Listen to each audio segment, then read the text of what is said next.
All right, folks, we are going to get started chatting with Pedro. So let's, folks in the room, grab a seat. Um, but, feel free to keep getting some food and all that. I want to say welcome. Thank you so much for joining us for Connections and Communications. We've got a great room. Yeah, we can go ahead and applaud. All right, popular. Yeah. They're usually online, right?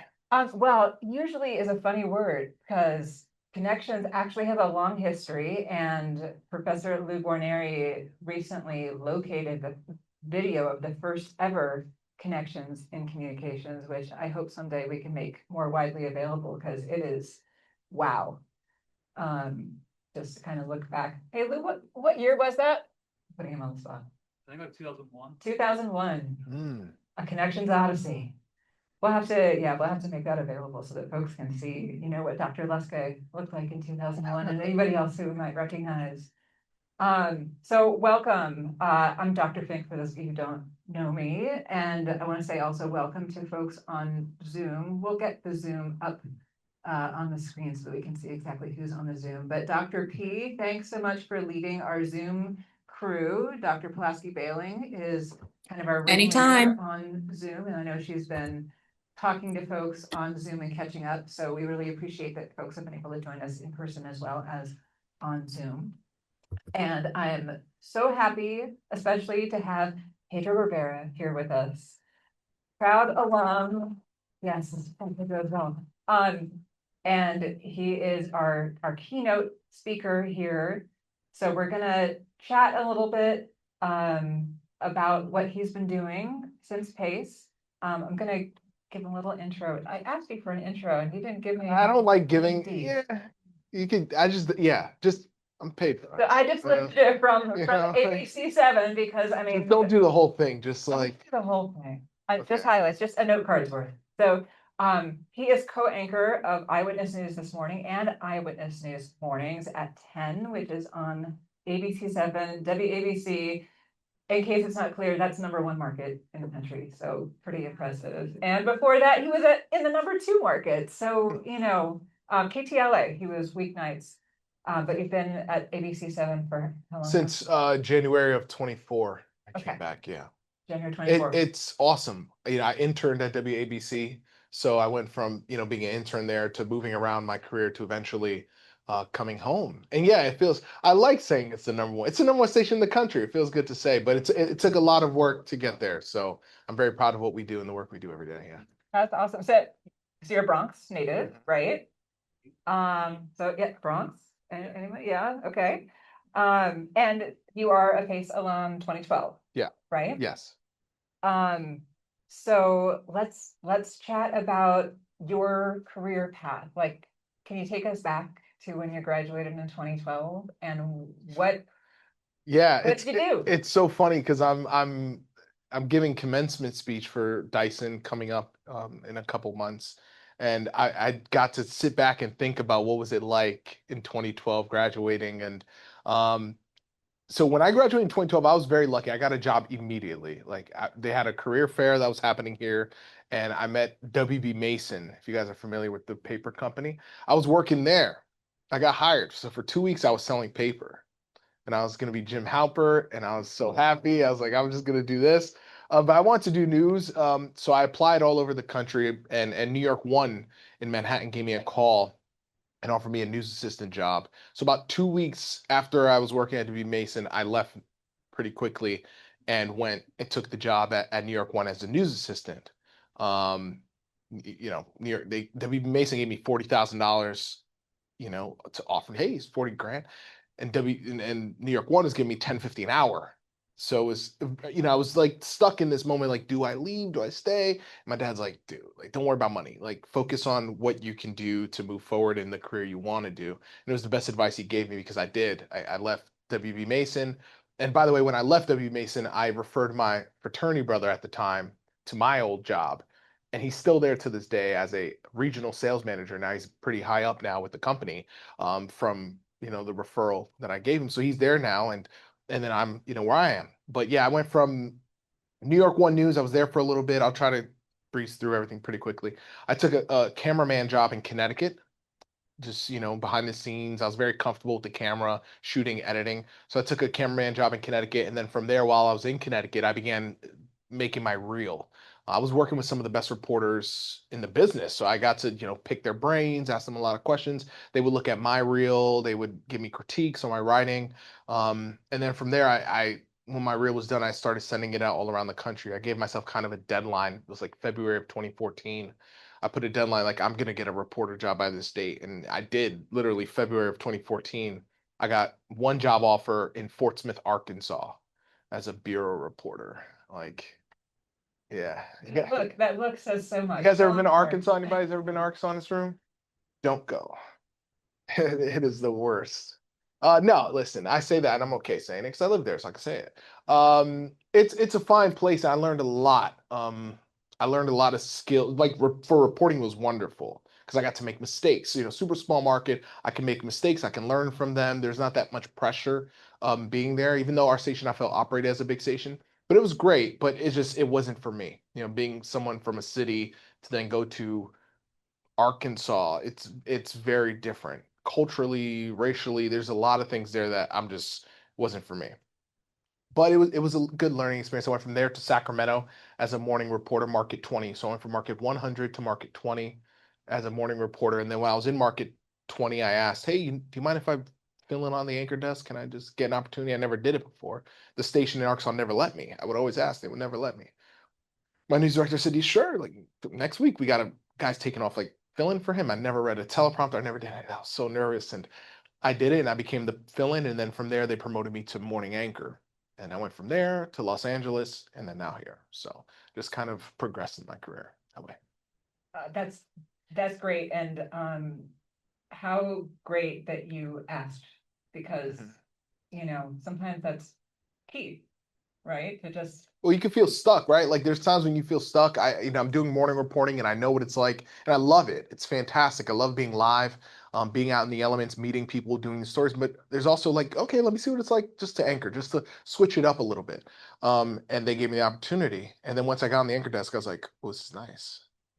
It's not snowing. It's not raining. I'm in studio. I wear makeup inside. It's pretty good. And then that's what it was, and selfishly, there's also the thought about what your career long term will look like. And I felt like there's more stability on the anchor desk. There's more pressure with it though. Ratings drop, you're gone. Ratings do well, you succeed. Whereas a reporter, you don't care about ratings. They're not looking at you like, oh, Pedro didn't do a good job on this story, so our ratings are down. But if you're an anchor, there's a little more pressure, but also that's why you get paid a certain amount, right? So it comes with the pressure, and there's a lot more that comes with it. So, but it was a good challenge, and I was so excited. Once I got on the anchor desk, I was like, I'm not going. Like I'm good here. Yeah.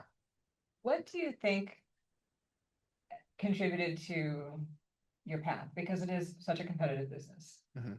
Um, what do you think it was that, made people keep saying, let Pedro do the anchor? Yeah, I think it was just because I was myself. I'm not a great reader. I'm not a great writer. Very blunt about that. I can, I know myself. I'm probably the worst, reader in New York City. And it's not even a question for on air, for news anchors. They're way better than me. But what I do know is that I'm good at being myself, being authentic. And I think people connect with me there. And I can handle any breaking news scenario really well.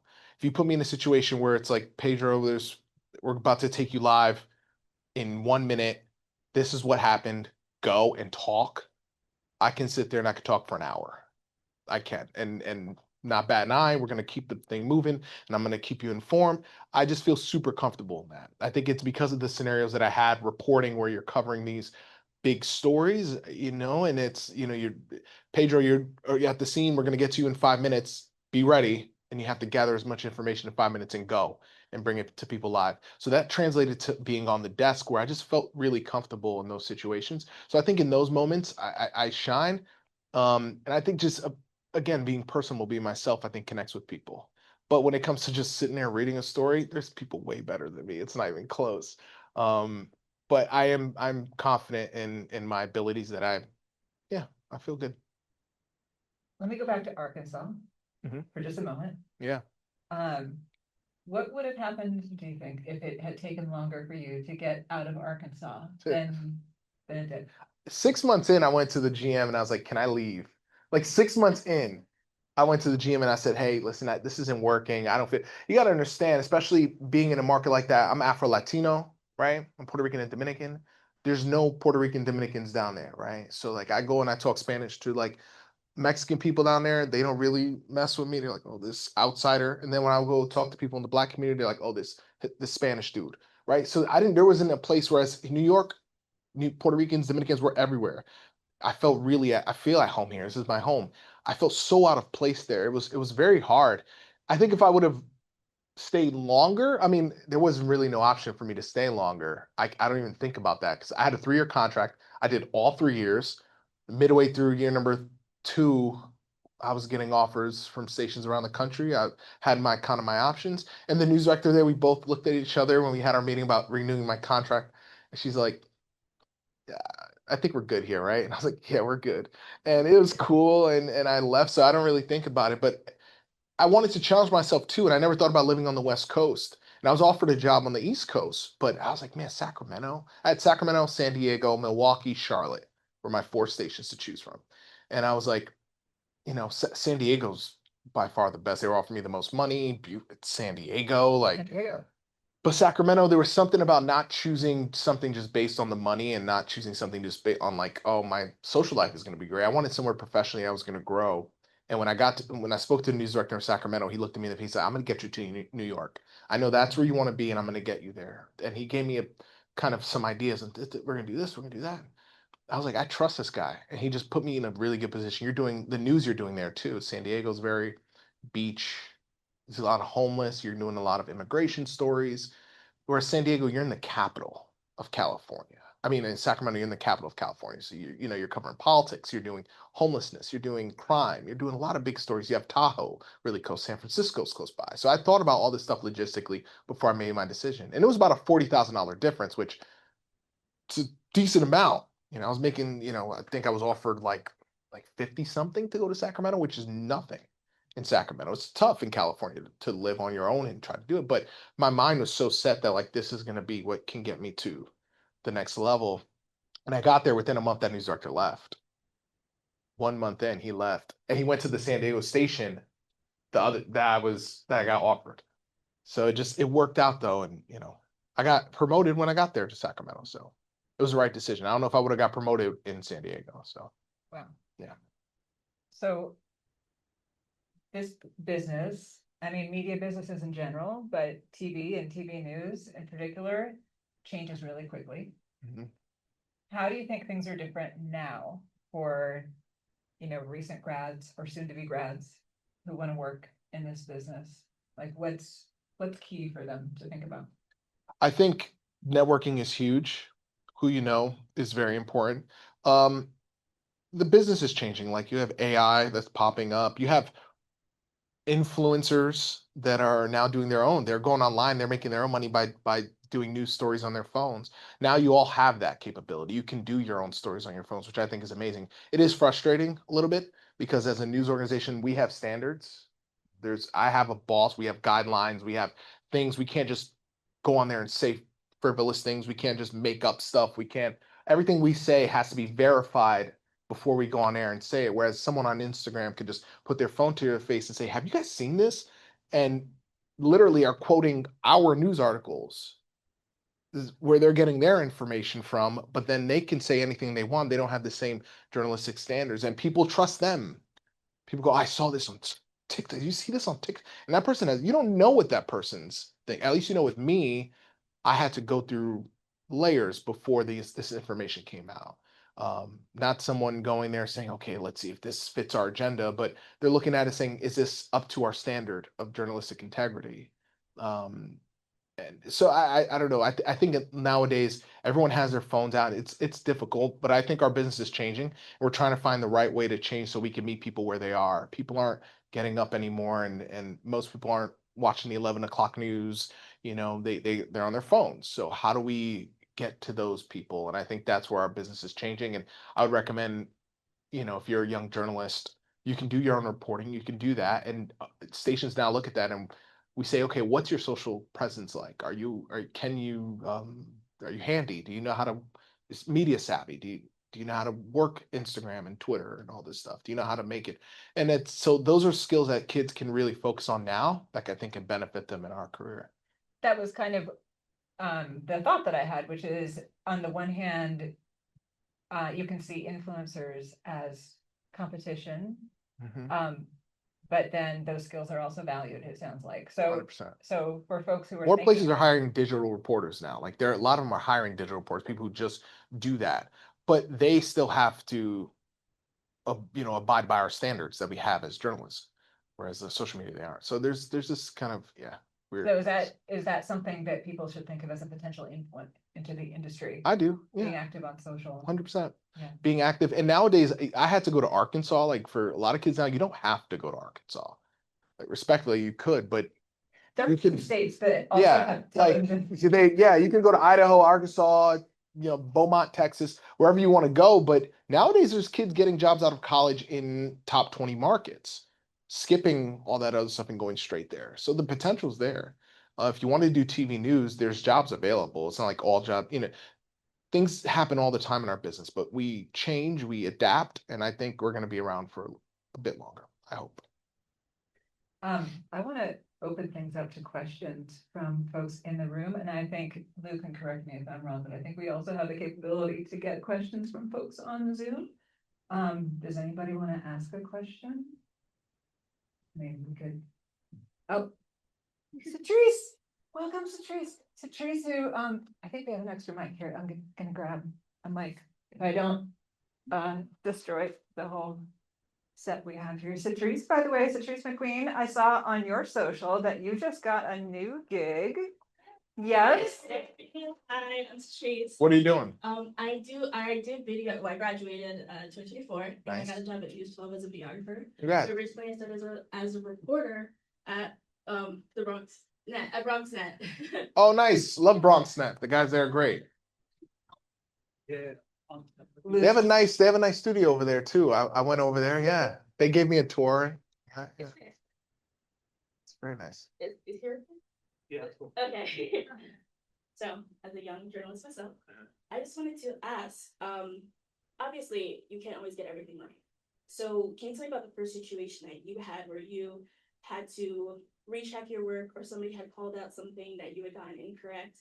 Can you tell me how you dealt with that and how that affected you as a reporter moving forward? Yeah, when I was reporting, it didn't happen to me much. I always felt pretty good. I never had a situation where I had like bad info or anything like that as a reporter. As an anchor one time, I was in Sacramento. This is like the worst thing that could happen, by the way, so you guys know.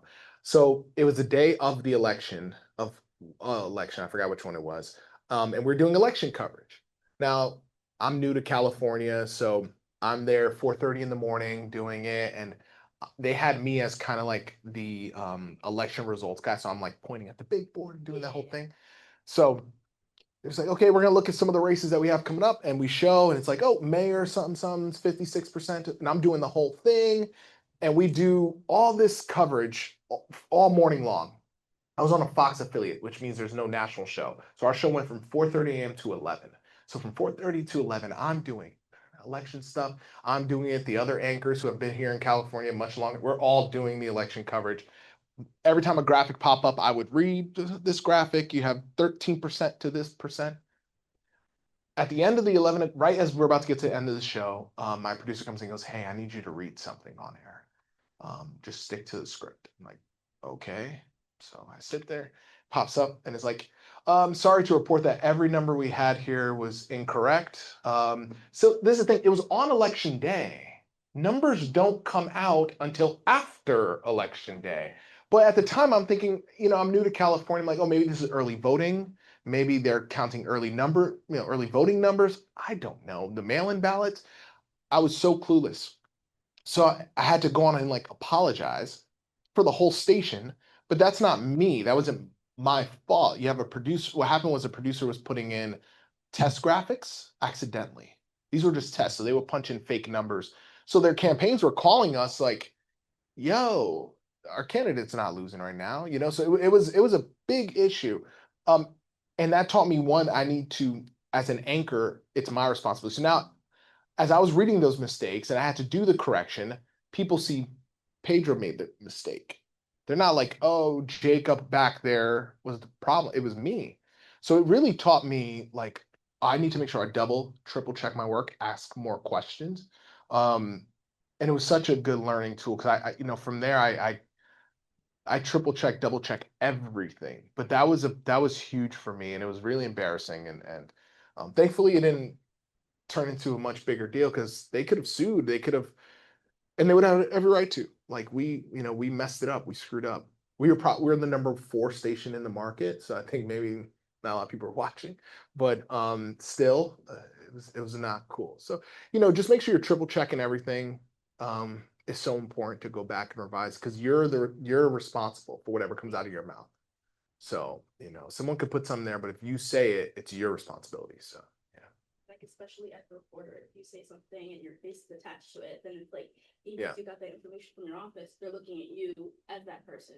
So it's like it's so easy for that person to be deemed as discreditable or like the whole like fake news kind of Yeah. word that flies around. They use that so quickly, and that's the thing is when you have especially breaking news, and it's why I always like to remind younger journalists, like even with breaking news, being first is not always the best. I'd rather be accurate all day of the week than be first. Now I appreciate who we are as ABC7. We are first and we're accurate, but we will hold on a story and not report on it and let other people do it, but we'll be the most accurate because that's happened. I've seen it before recently with some stories, but people love jumping on you for mistakes. So don't give them anything to jump on you for. Even they'll take clips. Oh, you said there was 4 people shot when it was really 5. And you're like, well, it's breaking news. More information's coming in, but they'll jump on any little thing. So you just have to make sure yeah, no problem.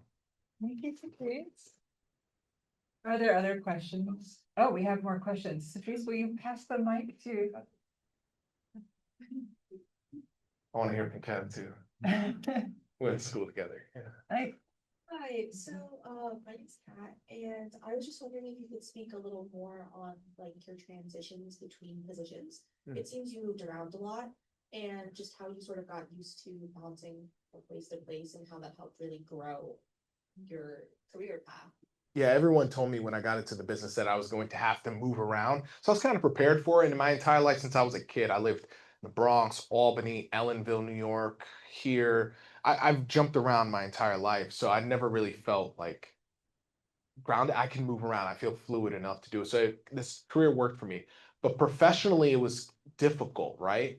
Because one, I'm a cameraman, and I was a news assistant to start, and then I became a full-time cameraman, and I felt very comfortable in being a videographer, shooting, editing. I felt super comfortable. Then it was like, oh, now I'm switching to becoming a reporter. It's a whole new skill that you have to learn. But I will say, I took the things I learned from each one of my positions and I applied it to the other. So like now I'm a reporter. I know I want to write to certain video. I know what I want it to look like in my head because I have that experience. I know that I need to give my photographer 2 hours to get this edit, not give him 30 minutes, right? So I'm going to work a little quicker because I've been on the other end of it. There's things that I was able to use that helped me. Always counted on my friends and my family, to help get me through the transition. I moved to a new market. I don't know anyone. You got to make friends. Thankfully, I did it early enough in my career where I felt like everyone was in their 20s and everyone's just trying to, it's easier to make friends in your 20s. Once you hit 30, it gets hard, trust me. Like it's hard to make friends in your 30s. But in your 20s, you're all new. You're all from other places. One of my best friends, Emily, I was just officiated her wedding last year. I met her in my first market. She's from Rhode Island. So we had this East Coast connection. We both met in Arkansas. And, I made friends in LA that I still talk to. I mean, you really find your comfort, you find your friends, and that makes it a lot easier. But when you're moving professionally in terms of roles, always try to look at how your last role can help apply to your current role, if that makes sense. And that's what helped me a lot. Yeah. Hopefully that answered your question, did I? Yes, thank you. Okay. Thank you, Kat. That makes We sense. do have I think so. a Sometimes question words from come Zoom. out. Because you can talk for an hour. You're good. We do have a Zoom question. Okay. Dr. P on the screen. Hi, Dr. P. How you doing?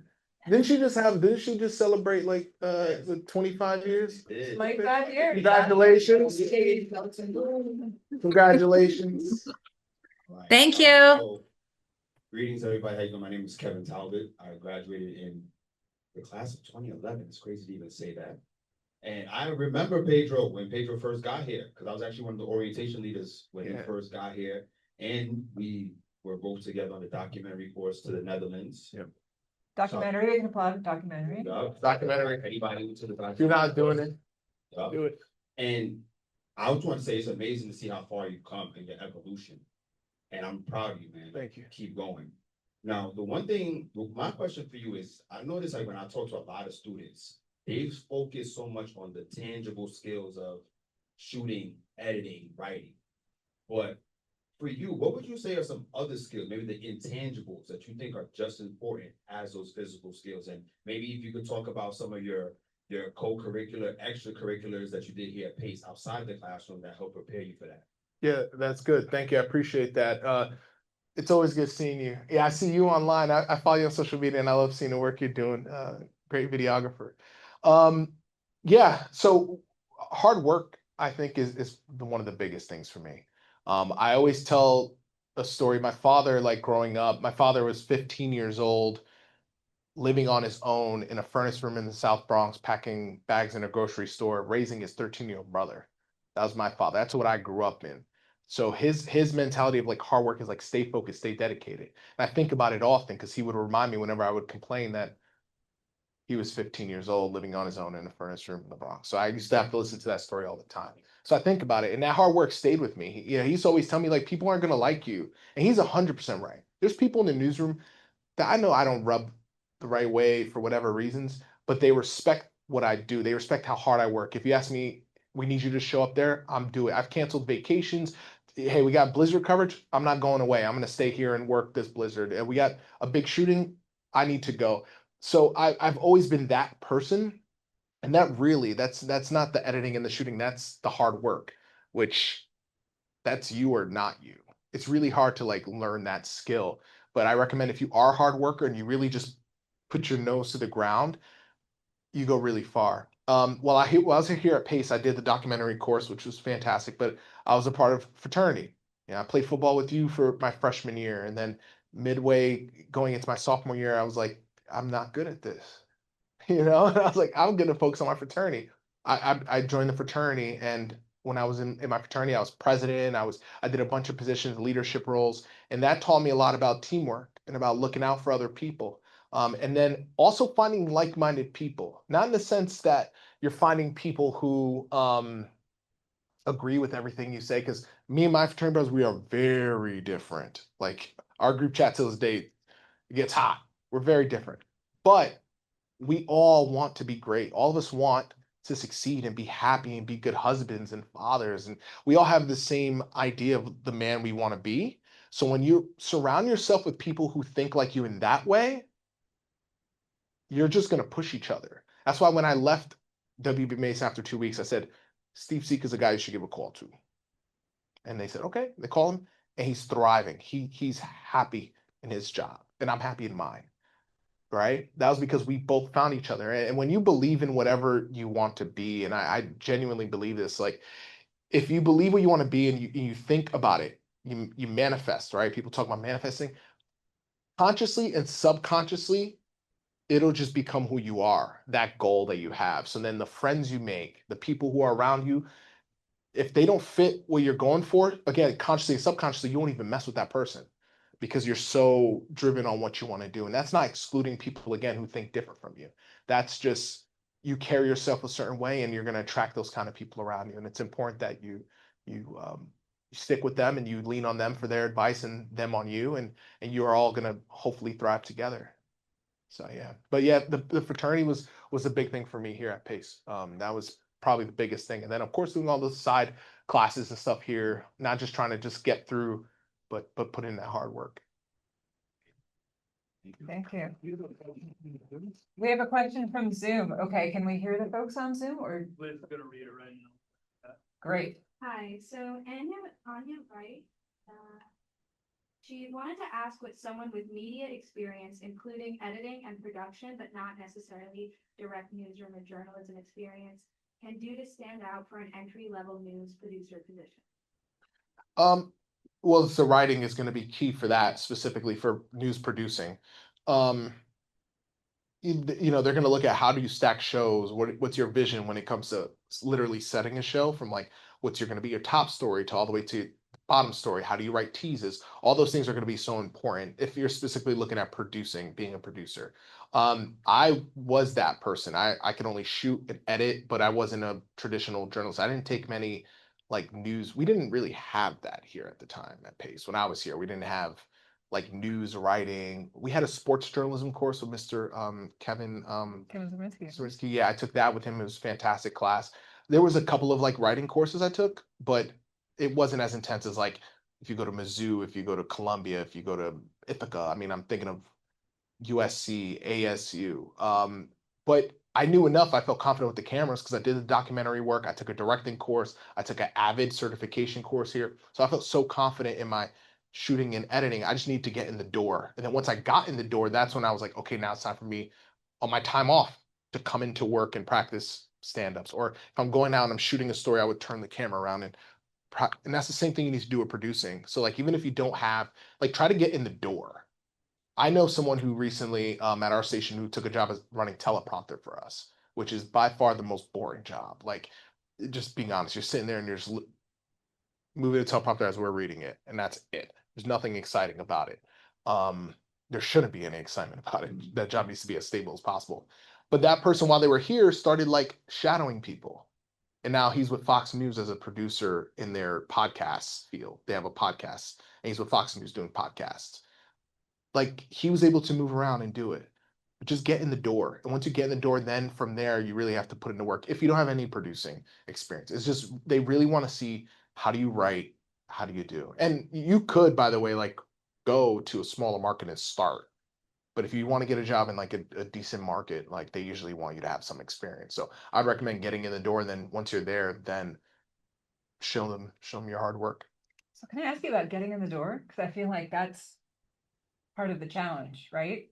And I think especially for students who are still students getting ready to graduate, thinking about like, okay, like I need to get my foot in the door. How exactly do I go about doing that? I mean, that's one reason that we hold events like this, but you know, what if a student wanted to talk to you, for example, and say, "Hey, Pedro, Well, yeah, student I pace, like, is that awkward? Is that weird or cringe? I'm supposed to say cringe. Right? cringe. Is that cringe? I don't even know what you say now. Cringe maxing or something, or I don't know. Probably. I'm still learning the maxing part of all this stuff. No, I would say, yeah, I think kids have a benefit now of that we're more accessible now more than ever. I think you should look at people in the business you want to be like. And, you know, of course, like for example, like Bob Iger, you know, runs Disney, like probably not going to be able to reach Bob Iger, but you can reach someone decently high up, reach out to them, send them messages. Hey, you know, would love to have a conversation with you. I went to Pace as well. I think that's totally fair. When I was in the business, really didn't have that. Like social media was in its not infancy because I'm not like that old, but Instagram was like barely a thing. And LinkedIn wasn't around, I think. So like to get to those people is much harder. Now you can send them a message. And I think you guys would be surprised at how many people in the business love talking about themselves, like myself. Like I love talking about myself. It's fantastic. So like people love talking about themselves. Ask them questions and play into that and get that advice that you really want. Show them that you care.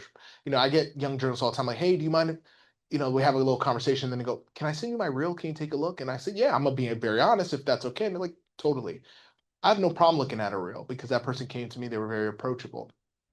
I also think internships are important. Making sure you're getting internships, don't turn them down. Like I had one internship with WABC and I work there now. I was offered an internship at ABC News, which was a big internship, and I turned it down because I was like, oh, I'm president of my fraternity. I got to focus on this. You know, this is absurd. Like, you know, don't do that. Like, just go. You can do both. It's okay. So I would just, yeah, highly recommend. Internships are huge. reach out to people you want to be like who are in positions, and maybe not the top tier guy, but the person whose job right below them or a couple spots below where you know that if you were to get that job, you would one day be the CEO. You would one day be running the company or whatever it is that you want to do. So yeah, does that answer your question? I don't know. Does that make sense to you Does it guys? make- Like, I can understand like if you want to be in a certain position, but reach out to the lower level people who just are getting started, right? Because they're gonna have the best advice. I haven't graduated. I graduated so long ago that like I can tell you what I did, but is it gonna be the same for you guys? No. But if you find someone in that first, she's a reporter now at Bronx Net. She was at News 12. She's I would say talk to a kid who's at their first market, second market, right? How did you do it? Before you think about like, oh, let me ask Bill Ritter how he got his anchor job and then, the number one station in the country. I'd probably start with some of those people, those entry people, because they're going to give you those perfect tips to get in the door. And don't feel like you're bothering them No, by asking.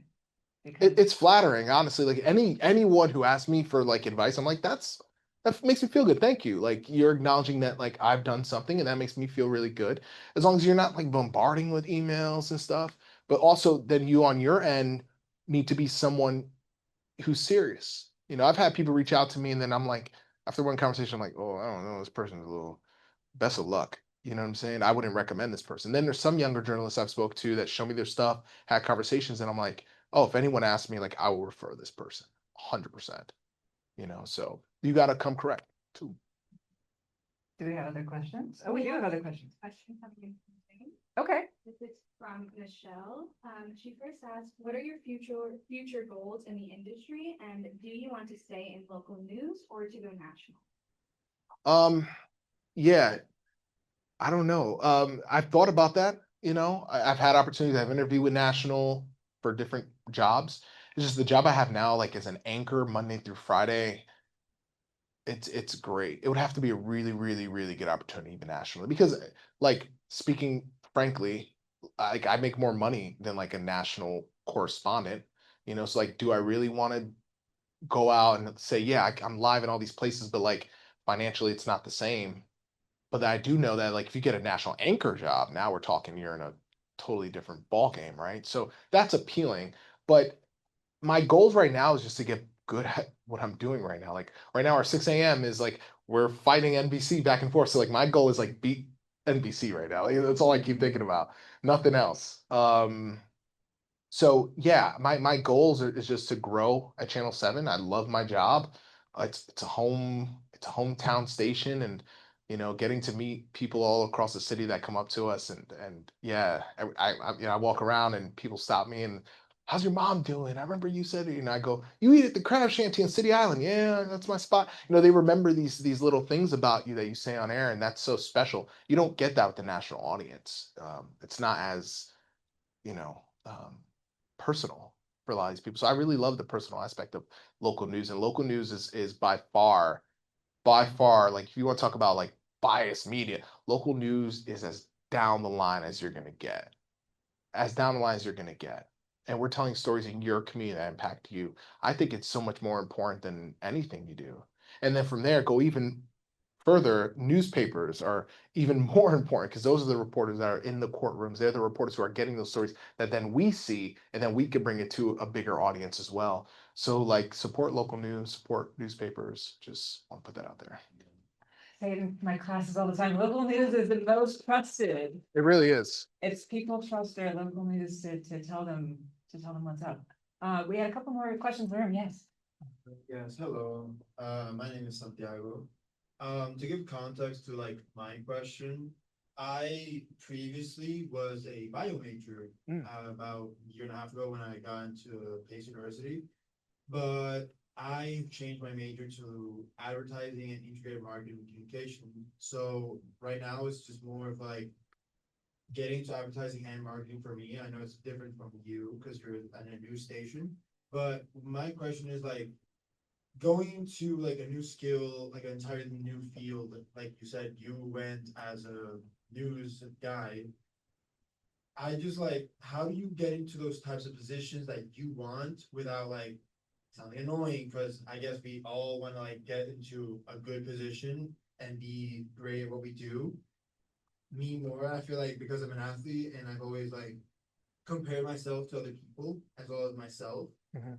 And one always wants to get the best position possible, but obviously you want to keep it professional and don't sound like annoying or that you're pushing too much or that you're not like talking about yourself, just yourself and not complimenting them. So I just like, how do you come across as like someone that's like professional but interested but not pushing too much in the position that you yourself want to get into in a new field? Yeah, that's tough, right? Because there's that balance that you have to really walk. I had a kid recently that, hey, can we have coffee together? Would love to talk to you about. I said, sure. I got coffee. When we came to the station, we got coffee, and I sat there and I listened to him talk about himself for 45 minutes, right? Like just, and I'm sitting there looking, and at the end, I said, so what can I do for you? Right? I'm like, how can I help you? You don't have to butter someone up and say you're great, you're so amazing. Like I'm not saying do that, but like if you have someone's time in that field, really use it. Ask questions, stuff that can help you, right? Like a Those- back and forth conversation. yeah, have a back and forth conversation versus you just spewing your stuff. That's annoying 100%. Um, I get a lot of kids who send me emails and some, might send too many. It's like if I didn't answer you today, don't send me one tomorrow, don't send me one the next day. Like hit me back next week. I'm a pretty busy guy sometimes. I would say, yeah, I mean, I think you'll know too. Like you'll know when you're being a little too annoying. You being an athlete, I think that helps big time, right? Because like you have this competitiveness and you want to work, and I think people would appreciate that. I think people see that. Um, Kevin grew up playing football. People know his passion for what he wants to do, and he carries that into his field, and that's admirable. Versus, I think it's not annoying at all. Um, like I said before, I think the big thing is finding people who have just gotten into the field. I think that's gonna be so key for you, especially say you're making this transition, like seeing how difficult it is, or what's the best way for you to navigate it. It's tough to answer that question, but hopefully I did a little. No, you did, you did. Sorry, I have another one. Sure. I would say it's like, how, since you got into like your first internship job, how did you like narrow it to like pinpoint it to a straight direction to where you are now? Like, you were in like a broad field Mhm. and you were looking around and you found the job you wanted and you were like, that's the way I want to go and nothing was gonna stop me. Yeah, that goes back to that belief, right? That manifesting. Yeah, I really did. I was like, this is what I'm gonna do. I'm gonna be a reporter in New York City, and I was just like narrow. And then even like throughout my career, I had other opportunities in other places. I had opportunities to come to New York. At one point, 2019, I got offered a reporting job in New York City, right? And I'm like, that was the job I always wanted. But at that point, I had already been an anchor, and I'm like, now do I want to go back as a reporter? I want to go back as an anchor. Financially, we're talking very two different situations. I'm gonna stick with what I'm doing. I'm gonna keep this anchoring thing. And I turned it down because I was like, I'm gonna be an anchor in New York now. And then when I got to New York as an anchor, then I was like, do I go to WABC? Do I try another station? I was like, nah, I'm waiting for this station to open up. And then it did. And then my agent worked and we worked at it and thankfully we got it. Yeah, it's just you're going to be distracted by a lot of things throughout your career. It's going to be money. Some jobs are easier, some jobs are remote, 9 to 5. There's all these different things that can sway you off of what you want to do. But like if you stay so just level-headed and again surrounding yourself with people who also have similar visions of what they want, like it made it so easy for me to like stay focused on what my path was going to be, which was here, which I'm very grateful for. Okay. Um, Also, would you say that you said distractions while you're going through your like Mhm. the direct path? Do you recommend for everyone here to like, yes, the extra and going through, but do you recommend those little extras just to give you a little more broader experience so that it can help you into your ultimate goal? Because sometimes, Yeah. yes, you have the direct skill that's needed for that job, but like, let's per se, extra stuff and extra things that can be helpful to connecting to that job will be more better than someone that's just working towards directly to that skill. Sure, because I was a cameraman and an editor, right? And I came up in the business with people who went to journalism schools and were like, I'm going to be a reporter. And they just got right into that. So then when they would go for certain things, there were certain stories that they were working on. I will go and be like, hey, I can grab a camera and I can go shoot it and I'll write it, right? And that gave me a little bit of an edge. You say, no, Pedro can go out and he can do it all himself. I don't like MJing, like shooting and editing and reporting to me, that's too much, but it did give me a leg up on a lot of other people doing those extra things and raising my hand. And that's where the work ethic comes in though, right? Like you have to be willing to do that stuff. I would oftentimes go in and sit with producers, or I would go watch the show from the control room on my time off. I would come into work and just watch the show just to see how they work. So I know, okay, this is how it functions. So when I want to recommend something for our show, I want to do something for our show, I know what's possible and what's not possible.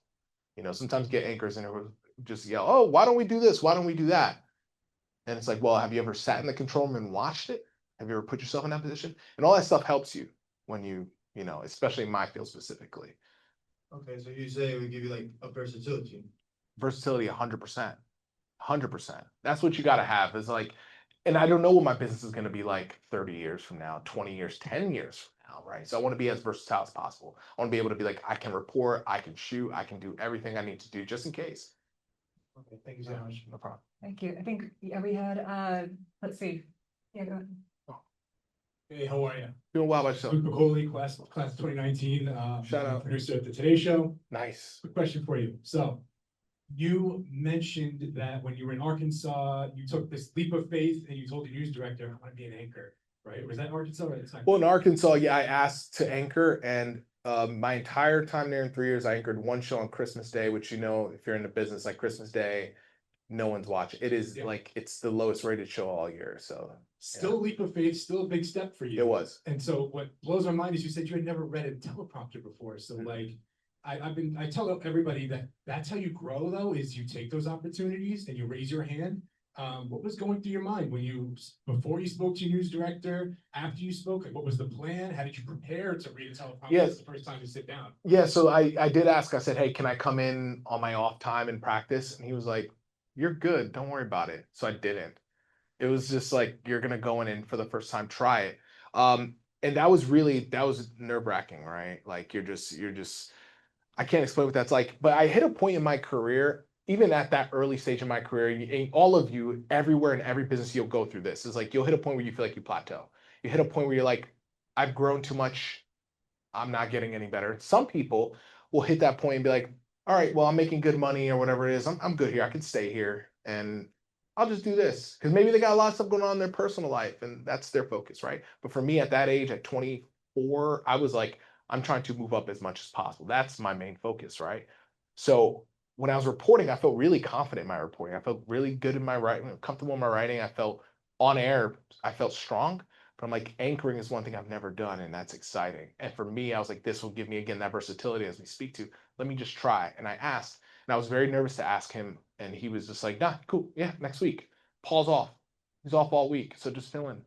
And I was like, okay, like, sure. And I did it, and I stumbled, and I messed up, and I messed up my words. And I'm reading my stories like this really fast because I'm just trying to get to the end. And, you know, someone's like, hey, people don't understand what you're saying. You're moving way too quick. Slow it down. And someone said, you know, hey, if you're reading fast, if you feel like you're reading fast, you're reading really fast. If you feel like you're reading slow, you're not. It's perfect speed. So that was like such good advice. I was like, oh, and I just kind of went with that. And then, you know, it was just, again, that repetition and practice and getting to be on the desk. And then I realized, like, I'm not that great of a reader. Like, people are way better than me. But I make a joke here. And, like, I remember being on the desk and I made a joke and then hearing chuckles from the people behind the camera. And I'm like, okay, if they're chuckling, that means people at home are chuckling. And it kind of clicked for me. So now, even to this day, on the desk, I'll like turn to my comic, I'll make a joke and I'll hear the laughs. I'm like, yeah, that hit. Yeah, that was a good one. You know what I'm saying? So I just really leaned into that kind of, you know, I was like, okay, be myself, especially for morning news. Like, just be yourself. Yeah. Thank you. It's a good question. Thanks, Luke. We got a question on the opposite side of the room. Would you mind? Thank you so much. There's also really quickly, if I could say, like something that really stuck with me recently. I was having a conversation with a co-anchor, and I was a little frustrated. I was like, you know, oh man, I feel like I'm not as a leader, I'm not as strong as I want to be sometimes in the newsroom, you know, and as an anchor, you are the leader of the show. That's your job. And I was having a conversation with him, and he goes, you have to remember this, is that like you have your resume, and when you guys go on and do your careers, like you go to a new company, people don't go, oh, this is Pedro was in LA, he was in Sacramento. They just know you from the day you walk in and the impression you make there. So for people in New York City, I've only been working here for 2.5 years, but they don't know I have a decade plus of experience behind me. They don't know the stories I've covered, the in-depth stuff I've done, the times when I came in, I worked really hard on this investigative piece. They don't know about any of that. They're just like, Pedro's been here 2 months. So like, what's the impression you're going to make when you walk in? How hard do you work when you first get there? And how are your skills compared to everyone else who have been at that station for 30 years? They try not to compare yourself too much, just stay focused on what you want to do. But it's just something that literally having a conversation the other day, and I'm like, that really resonated with me, was just to remember that people don't know what you did prior to where you are today. I think that self-awareness really gets back to what Kevin was asking about before with the soft skills. Yeah. Right? Like being able to read the room, Mm-hmm. being able to understand, to kind of be empathetic in a way about like, oh, I've only been here 2 months. I'm the guy who's been here 2 months. So Yeah, instead of being like, I have 14 years of experience behind me. I covered this. I have an Emmy. No, that none of that matters. They care about this guy's been here 2 months. So how are you showing up? yeah. Anyway, sorry. Anna, graduated in 2014. Nice. Shut up. So you've obviously reported on a lot of stories and you've lived in a lot of places. What was, or if you have even just to name a few, but obviously reporting on the news, you're reporting on, real people's stories and the real people at the end of the day. Mhm. Going throughout your career, is there like one story that really sticks out to you that like has made either an impact on yourself or like your career, kind of just like even as a person going forward, talking to these people, having a lot of stuff happen to them and, every day reporting on it could probably obviously impact somebody in some way. So is Yeah. there any like one story that you can like think of that really made that impact? Yeah, I have kind of two stories. I'll say one really quickly. I was in Los Angeles, I was reporting, and there was a car accident that happened. And this is again, I'm already at this point over a decade in my career, but there was a car accident happened. It was a police chase. They were chasing a car. The car they were chasing hit another car at an intersection. So I go out for the 10 o'clock live shot. I'm doing it. I'm like, that gray Honda Civic behind us, two people were inside. Police haven't identified, just giving the details of the story. KTLA news back to you. I toss it back. I walk to the truck. And about 10 minutes later, as I'm preparing for my 11 o'clock live shot, because I have another one coming up in an hour, this woman comes and knocks on my door. And she goes, excuse me, Pedro, I was just watching you. Did you say it was a silver Honda Civic? Yeah, silver Honda Civic. Okay, two men. Do you know if their names are Tommy and whatever the other name was, right? And I'm like, now at this point, I already looked up the license plate. I already had the information. But again, until police confirm it with us, I can't go forward and just put that on TV, right?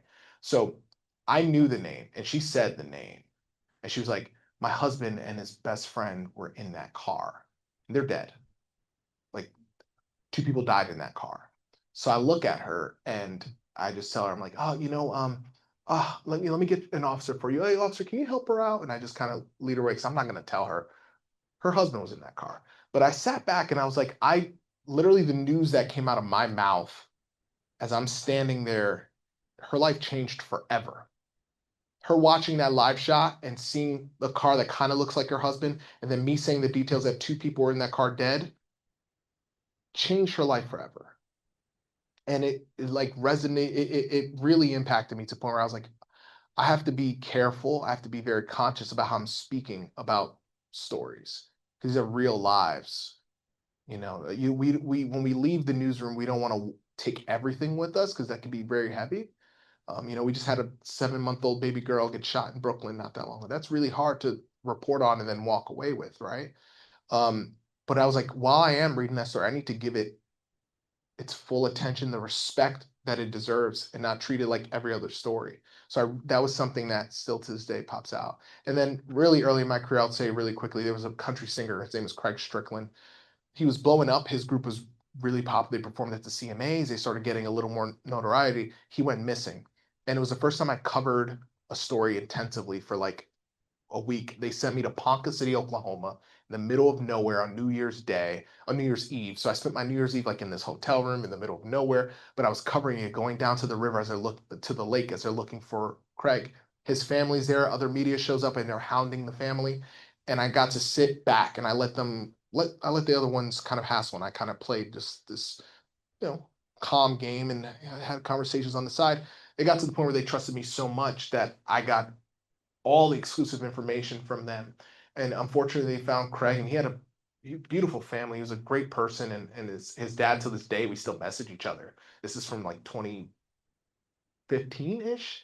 We still keep in touch, him and I, because I just their family was so sweet, and I gave them the respect that he deserved. I didn't treat it again like any other story, but it really taught me how to be in the story, find sources. I met a lot of law enforcement sources there, and how to, I guess, I don't know the word. I'm just like how to really make sources, I guess you would say. But it was yeah. I still think about a lot of those stories. Thank you. Thank you for that. And I think with that, that's going to be our last question because we've been talking here longer than I originally said. but Sorry. No, it's fantastic. Like, thank you so much, Pedro, for being here and for sharing your experience and knowledge and being so open to speaking with us.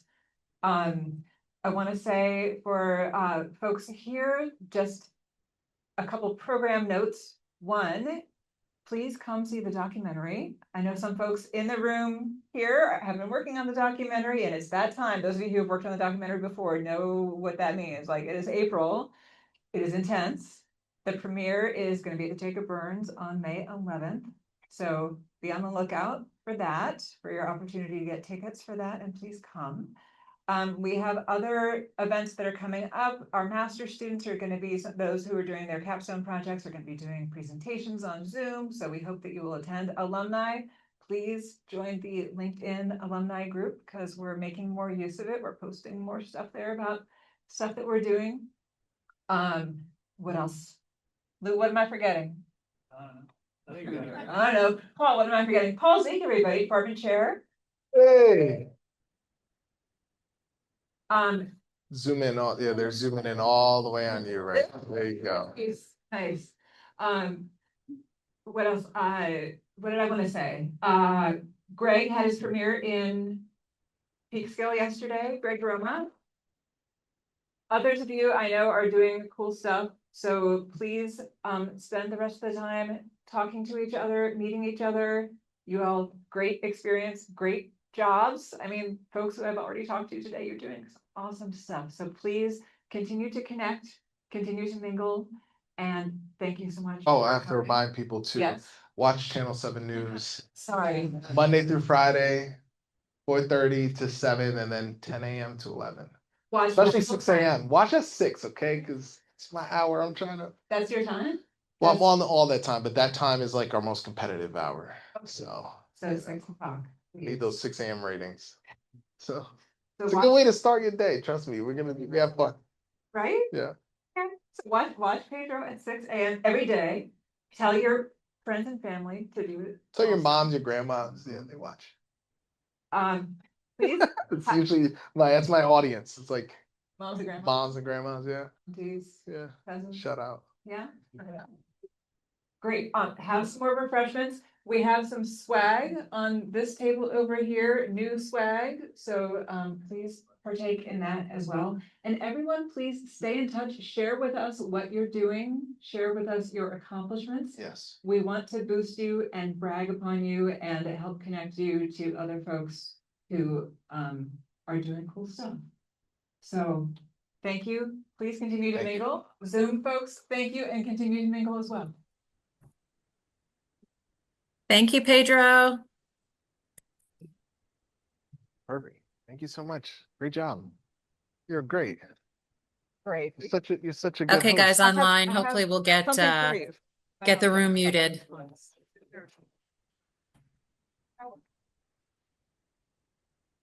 Yes? Hold your question for just a second because I want to get paid. This is just token energy. Of course. I appreciate you guys having me and it's nice. We have a nice crew here. Yeah. It's a nice setup.